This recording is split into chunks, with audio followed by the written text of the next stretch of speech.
नमस्कार मित्रांनो, आपण पाहतात विदर्भराज 358। मित्रांनो, नाशिक शहरात महानगरपालिका खऱ्या अर्थानं आजपासून खऱ्या अर्थानं प्रचाराला सुरुवात झाली आणि ही रणधुमाळी अशी जोरात चालत आहे की हा पहिला दिवस नसून हा काय शेवटचा जणू दिवस आहे की काय, असं नाशिक शहरात चित्र बघायला मिळते। या नाशिक शहरात जे शिंदे शिवसेना गटाचे जे उमेदवार आहेत त्यांच्या प्रचाराकरिता खास करून इगतपुरीवरून काही पदाधिकारी इथं आलेले आहेत, त्यांच्याशी आपण सहज चर्चा करूया। सर, मला सांगा, आपण इगतपुरीवरून नाशिकला आले, तुम्हाला काय वाटते, इगतपुरी पॅटर्न नाशिकात होईल? 100%।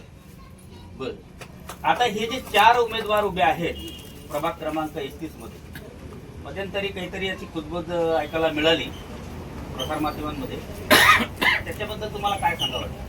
प्रसार माध्यमांमध्ये काय कुजबूज झाली मला काही माहित नाही, बरं. परंतु आम्हाला आमचे मुख्य नेते आदरणीय एकनाथ शिंदे साहेबांनी एकच शिकवण दिलेली आहे, उमेदवार कोण आहे काय हे बघायचं नाही, धनुष्यबाण हा आपला उमेदवार आहे आणि धनुष्यबाण आपल्याला निवडून आणायचं आहे, त्याच्यासाठी प्रयत्न करायचे आणि त्यासाठी आम्ही प्रयत्नांची पराकाष्ठा करून इथले आम्हाला जी काही इगतपुरी वासियांना 31 नंबर प्रभागाची जबाबदारी दिलेली, त्या 31 नंबर प्रभागातल्या सगळे उमेदवार धनुष्यबाणाचे निवडून आणण्यासाठी आम्ही प्रयत्नाची पराकाष्ठा करणार। नाशिकला कुंभमेळा होणार आहे आणि कुंभमेळा डोळ्यासमोर ठेवून बीजेपी रणनीती आखत आहे असंही बोलण्यात जातं, तुम्हाला काय वाटतं? त्यांची रणनीती कशा पद्धतीने ते आखतायत माहीत नाही, पण आमची रणनीती शिवसेना ही कधीही काही डोळ्यासमोर ठेवून काम करत नाही।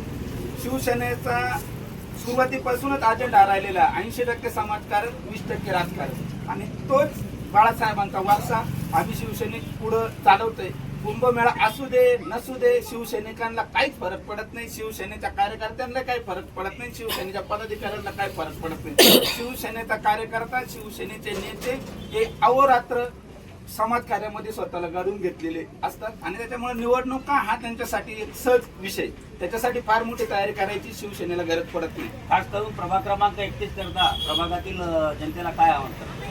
मी प्रभागातील जनतेला एकच आवाहन करेन की सुद्धा मान्नांसारखं नेतृत्व सिद्ध झालेले आहे, याच्या पाठीमागे त्यांनी या प्रभागाचा नेतृत्व केलेले आणि काम करण्याची त्यांची जी पद्धत आहे त्या पद्धतीमुळे मला वाटत नाही त्यांना नव्याने परत काही मला हे करायचंय का ते करायचंय। इथल्या जनतेला माहित आहे का विकास जर साधवायचा असेल तर अशा देशांसारखे माणसं इथं असणं गरजेचं आहे आणि त्याच्यामुळं इथली जनता सुज्ञ, इथला मतदार सुज्ञ आणि तो 100% शिवसेनेच्या पार्ट्यामध्ये मतदान करीत अशी मला अपेक्षा आहे। दामांनाचा लुक पण एकनाथ साहेबांसारखाच दिसतो। सगळेच प्रति एकनाथ शिंदे म्हणून आमच्या पक्षामध्ये काम करतात, याचा आम्हाला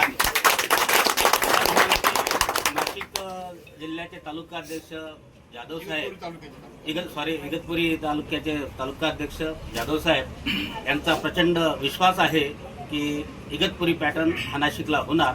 बघूया यांच्या प्रयत्नाला किती यश येते। आपण पाहता विदर्भराज 358 प्रमुख।